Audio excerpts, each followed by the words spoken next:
Hordoftoota miidiyaa nagaa keenya kan jaalalaa fi kabaja bakka isin jirtan biratti sin argamu isin jecha odeeffannoo teenya guyyaa guyyaa isin biraan keenya tokko jennee jalqabnee jirraa jalqabattee lafa oduu isin dhageessuu ni gala.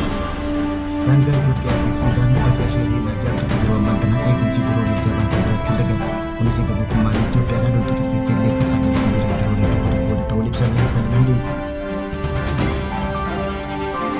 Pireezidaantiin naannoo Tigraay Dabratsiyoon Gabramikaa'el ajajaa olaanaa humnoota Tigraay ta'uun muudamuun dhaga'ame. Helikooftariin waraana Ameerikaa lama naannoo hulaa galaana Hormuuzitti kufee cacabuun dhaga'ame bal'inaan dhiyeessina. Naannoo Oromiyaatti qormaanni kutaa jaaffaa kan bara 2018 gaafa waxabajjii 8 bara 2018 kan eegalu ta'uu biiroon barnoota Oromiyaa guyyaa irraa beeksise. Kanneen amma isin dhageessifne kun martinuu hanga footoo oduu guyyaa irraatii amma kallattumaan gara bal'ina oduutti isin dabarsina.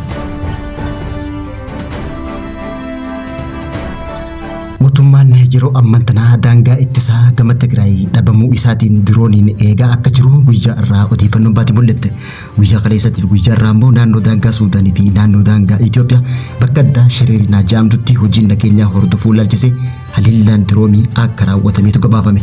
Akka odeeffannoon maddeen kaaba Itoophiyaa irraa baatee mul'isaa jirtutti wixata kaleessa haleellaa kanaan dura hidhattoonni Tigraay Eertiraa irraa miilaan gara Suudaan ce'uuf yeroo sochii taasisan Suudaanii fi Itoophiyaa jidduu bakka addaa Shareerinaa jedhamtu yeroo gaatiitti konkolaattota isaanii Ooraal 2 fi Effisaar 5 meeshaa waraanaatii fi loojistiksii fe'anii gara naannoo san deemaa turan irratti haleellaan diroonii raawwatamuun barbadaa'uun dhaga'ame. Ajajaan waraanaa kan Suudaan jiru hidhattoota kana simachuuf yeroo beellama qabutti taatee kana dhaga'uullee dhaga'ame. Gochuma kana bu'uura godhachuudhaan humni qilleensaa Itoophiyaa guyyaa irraa ganama sa'aatii 5 irraa eegalee haleellaa diroonii naannoo san irratti raawwachuu isaa gabaafame. Yeroo ammaan tana mootummaan Itoophiyaa kaaba Tigraayitti wardiyyaa daangaa eeguu dhabuu irraa kan ka'e diroonii fayyadamuudhaan daangaa kana tiisaa akka jiru odeeffannoon kaaba Itoophiyaa baatee mul'iftee jirti.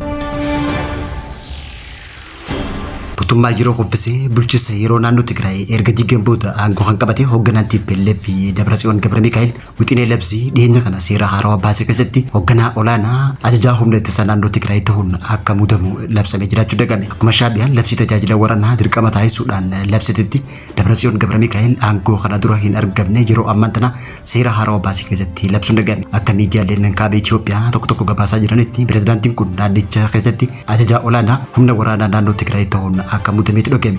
Haaluma kanaan labsiin tun Dabratsiyoon Gabramikaa'el pireezidaantummaa isaatiin alatti illee ajajaa olaanaa humna waraanaa naannoo ta'e akka itti fufu ibsameetu jira. Kanaanis ammoo yeroo ammaa tana Dabratsiyoon Gabramikaa'el ajaja isaatiin humnoota Tigraay guutuu ajajuu akka danda'utu himame. Naannoo Tigraay torbee kana keessatti tarkaanfiiwwan hedduu fudhachaa kan jirtu hoggaa ta'u keessumattuu eega dirooniin Itoophiyaadhaa naannoo Tigraay bakka Eertiraa fi Tigraayitti wal daangesanitti haleellaan diroonii raawwatamtees sochii waraanaa Tigraay keessatti babal'achaa jiraachuun ibsame. Biyyoota adda addaa irraa meeshaa waraanaa gurguddaa kan argatan hoggaa ta'u isaan keessaa diroonii fi meeshaalee waraanaa adda addaa argatanii jiraachuun gabaafame. Faannoo fi TPLF akkasumallee humnoota mootummaa Itoophiyaa qawwee mormaa wajjin ta'uudhaan humnoota biyya keessaa biroo irraa ajaja fudhatuudhaan gama isaaniitiin loltoonni Eertiraallee seenaa jiraachuun ibsame.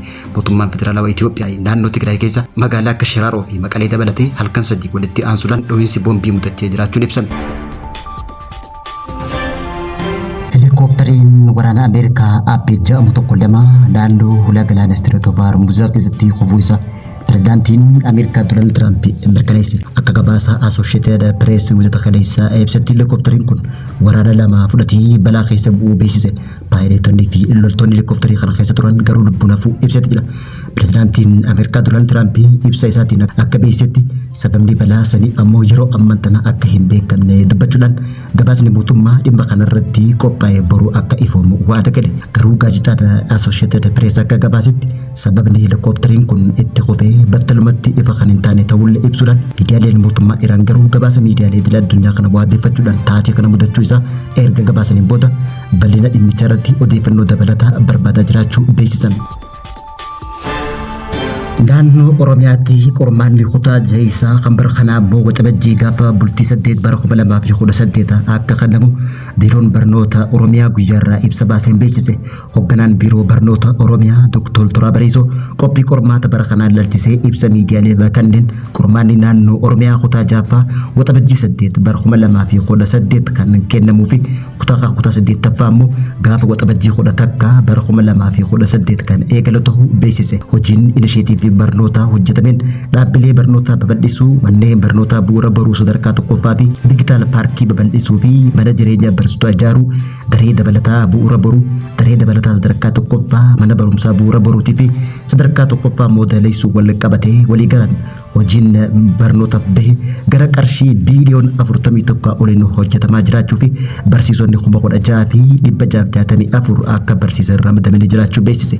Naannoo Oromiyaatti bara kana barattoonni 500,000 fi 47,000 fi 350 takka qormaata kutaa jaaffaa kan qoraman hoggaa ta'u, barattoonni 400,000 fi 30,000 fi 152 immoo kan kutaa 8ffaa manneen barnootaa keessatti barachuu beeksise. Barattoonni 200,000 fi 200,000 fi 670 takka immoo qormaata 12ffaa jiddu galawwan qormaata 226 keessatti kan kennamu ta'uu ibsuudhaan barattoonni 10,000 takkaa fi 300 ol immoo karaa onlaayinii fi barattoonni 89 immoo waraqaan kan fudhatan ta'uu biiroon barnoota Oromiyaa ifoomse. Waliigalaan naannoo Oromiyaa keessatti barattoonni miiliyoona takkaa fi 100,000 takkaa oliif qormaanni naannoo fi biyyoolessaa kan kennamu ta'uu hoogganaan biiroo barnoota Oromiyaa Dr. Tolaa Bariisoo beeksise. Qormaanni biyyoolessaa bara kanaatiif immoo qophii gahaa taasifamuu kan hime Dr. Tolaa Bariisoo qorumsi kun geejjibamee aanaalee fi bulchiinsa magaalotaa dhaqqabee jiraachuu fi barattoonni qophii gaafa maatiin barattootaas tumsa gochuu akka qaban dhaamsadhaan.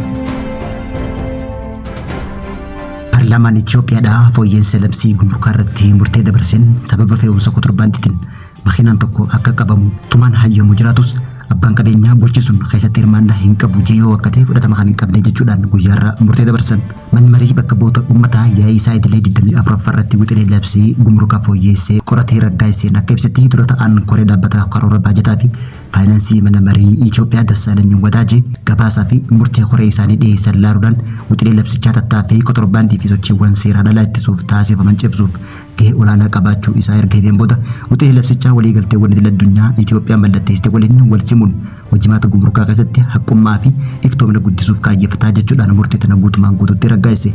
Dabalataan illee akka ibsametti guddina indaastirii oomisha biyya keessaa deeggaruu fi investimentii jajjabeessuuf akka gumaachuu ibsuudhaan wixineen labsiituun rakkoolee hojiirra oolmaa labsii duraanii keessatti mul'atan furuuf tumaalee haarawaa hammachuu akkasumallee adeemsa shalaggii gibiraatii fi komiiwwan galchitootaa waliin wal qabatan salphisuudhaaf yookaan immoo xiqqeessuudhaaf ni gargaaraa jechuudhaan wixinee labsii koreen isaa qoratee dhiyeesse kana murtee sagalee guutuudhaan akka ragga'uus beeksise.